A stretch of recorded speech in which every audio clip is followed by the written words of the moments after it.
Hello friends, welcome to சுதாவின் சமையலறை. இன்றைக்கி நம்ம பார்க்க போகிறது ஒரு பிரேக்ஃபாஸ்ட் ரெசிபி, பூரி உருளைக்கிழங்கு மசாலா. வாங்க எப்படி பண்ணலான்னு பார்க்கலாம். இப்போ பூரிக்கு நம்ம மாவு பிசைய போகிறோம். இந்த பூரிக்கு தேவையான உப்பு போட்டுக்கோங்க. அதுக்கப்புறம் பூரிக்கு மாவு பிசையும் போது ஒரு 2 கை அளவுக்கு ரவை சேர்த்து பிசைஞ்சுக்கோங்க. எதுக்கு அப்படின்னா இந்த ரவை பூரி உங்களுக்கு நல்ல உப்பி வரும். அதே மாதிரி ரொம்ப நேரத்துக்கு அந்த உப்புனது நல்ல புஷ்ஷுன்னு வர்றது ரொம்ப நேரத்துக்கு இருக்கும், உடனே சப்பி போகாது. அதுக்காக ரவையும் கலந்துட்டு கொஞ்சமாக எண்ணெய் ஊற்றி நல்லா கட்டியாக பிசைஞ்சுக்கணும். கடலெண்ணெயோ நல்லெண்ணெய் எந்த எண்ணெயோ கொஞ்சமாக ஊற்றி நல்லா கட்டியாக பிசைஞ்சுக்கணும். பிசைஞ்சிட்டு இந்த மாதிரி பூரிக்கு நல்லா மாவு பிசைஞ்சு வச்சாச்சு. இந்த மாவு கொஞ்சம் தண்ணி விட்டாலும் நம்ம போட்டிருக்க அந்த ரவை அந்த தண்ணியை நல்லா உறிஞ்சிக்கும். அதனால மாவு உங்களுக்கு இலக்கமாக போகாது, இந்த மாதிரி கட்டியாகவே இருக்கும். அடுத்து நம்ம பூரி மசாலா பண்ணலாம். உருளைக்கிழங்கு மசாலா செய்ய போகிறோம். அதுக்கு முதல்ல வானலியில் ஒரு 2 டேபிள் ஸ்பூன் அளவுக்கு எண்ணெய் ஊற்றிக்கோங்க. எண்ணெய் சூடேறினோடனே கடுகு, உளுந்தம்பருப்பு, கடலைப்பருப்பு போட்டு தாளிச்சுக்கணும்.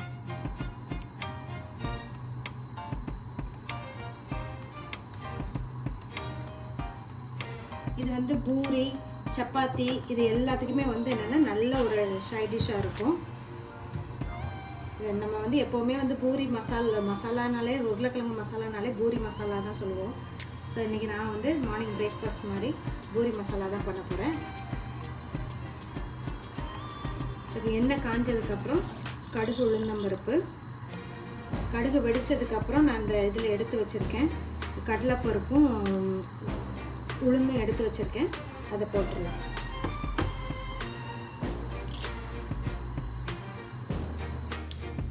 இப்போ கடலைப்பருப்பு உளுந்து போடுறோம்.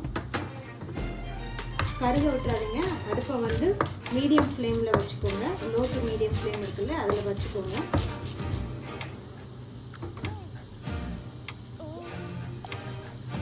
கொஞ்சமாக சோம்பு போடுறோம்.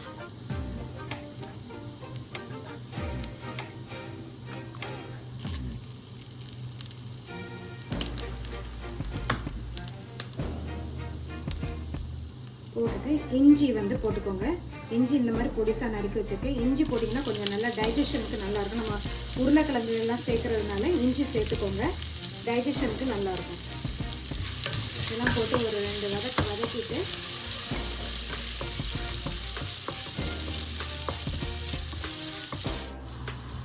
கடலைப்பருப்பு நல்லா வறுத்தாச்சு. இப்போ கருவேப்பிலை, இதுக்கு பச்சை மிளகா மட்டும்தான் காரம். அதனால் உங்களுக்கு தேவையான அளவு பச்சை மிளகா போட்டு பார்த்துக்கோங்க. காரம் பக்கலையும் இன்னும் 2 பச்சை மிளகா கூட சேர்த்துக்கோங்க. இதுக்கு நம்ம வேறு எதுவும் மத்தல் பொடி அதெல்லாம் போட போகிறதில்ல. போட்டு 2 வதக்கிட்டு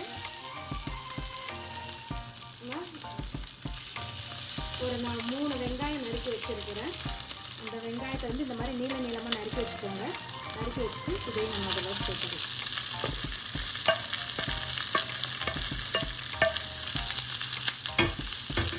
வெங்காயம் போட்டாச்சு.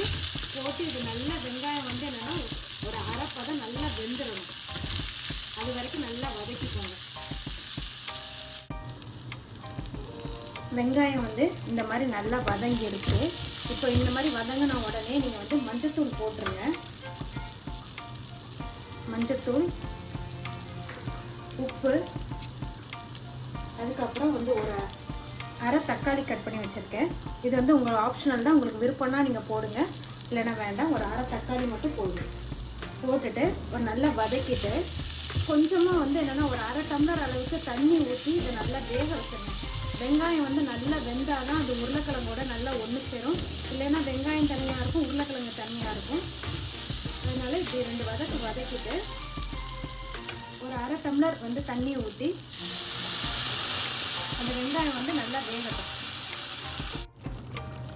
இப்போ வெங்காயம் நல்லா வதங்கிருச்சு. இப்போ நான் உருளைக்கிழங்கு ஒரு 3லேருந்து 4 உருளைக்கிழங்கு வரைக்கும் சின்ன சின்ன உருளைக்கிழங்கு வேக வைக்கும் போதே மஞ்சத்தூள் போட்டு வேக வச்சு எடுத்து வச்சிருக்கேன். இதை நல்லா மசிச்சு ஒன்று ரெண்டுமா மசிச்சு இந்த வெங்காயத்தோட சேர்த்துக்கலாம்.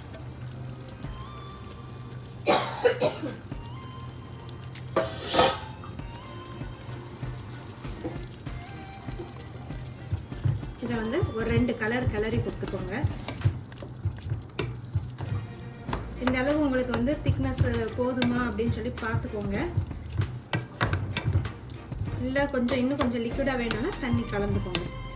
இப்போ வந்து இது ஒரு 2 நிமிஷம் மூடி போட்டு நல்லா வந்து வேக விட்டுருங்க.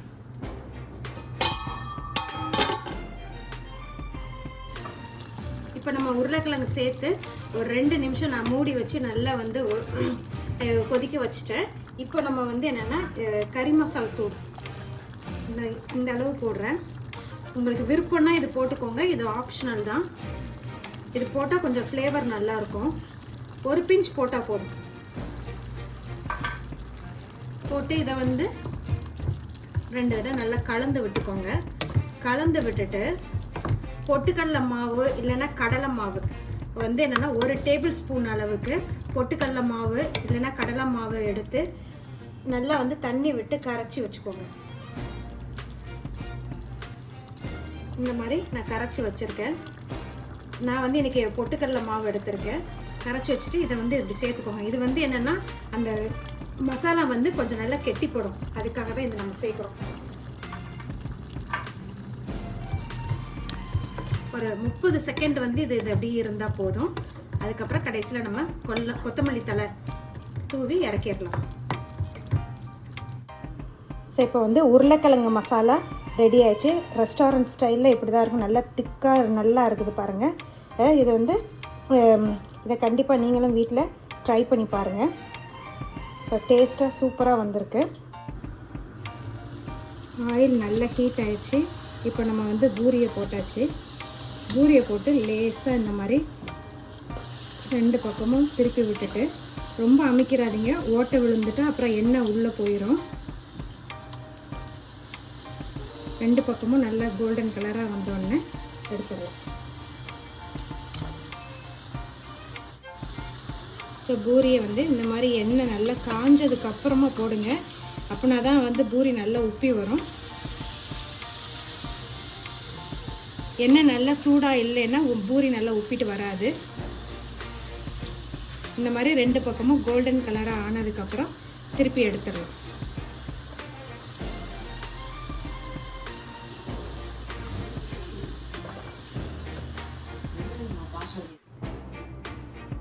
டேஸ்டியான பூரி உருளைக்கிழங்கு மசாலா ரெடி. இதை உங்கள் வீட்டில் செஞ்சு பார்த்து என்ஜாய் பண்ணுங்கள்.